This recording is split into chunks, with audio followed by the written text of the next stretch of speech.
Саша и косата ви вдигат в небесата. Ей, ей, дай му.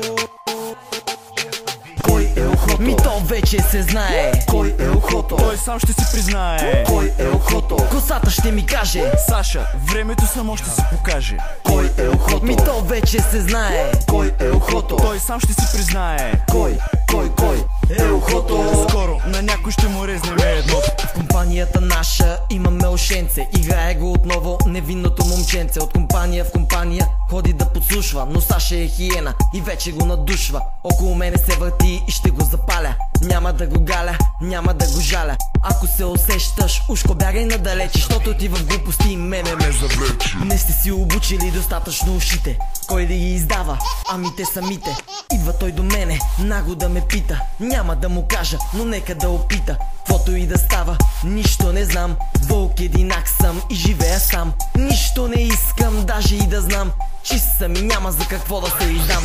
Кой е ухото? Ми то вече се знае. Кой е ухото? Той сам ще си признае. Кой е ухото? Косата ще ми каже. Саша, времето само ще си покаже. Кой е ухото? Ми то вече се знае. Кой е ухото? Той сам ще си признае. Кой е ухото? Скоро на някой ще му резнем едното. Той работил за полицията, викат му охото. Дилемата е ясна, доброто или злото.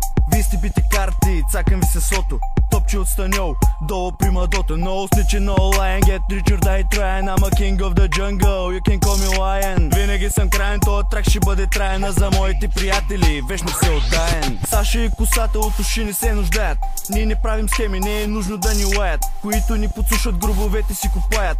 Или да засмучат, коровете не желаят. Будни хора да блуждаят, уши във въздуха витаят. Аз ги правя да не знаят, няма да ме разгадаят. И само да въпитам, кой е ухото? Ако разбераш, ще му резна едното. Кой е ухото? Ми то вече се знае. Кой е ухото? Той сам ще си признае. Кой е ухото? Косата ще ми каже. Саша, времето само ще си покаже. Кой е ухото? Ми то вече се знае. Кой е ухото? Той сам ще си признае. Кой е ухото? Скоро на някой ще му резнем едното.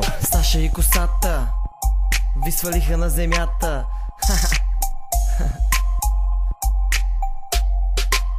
На земята.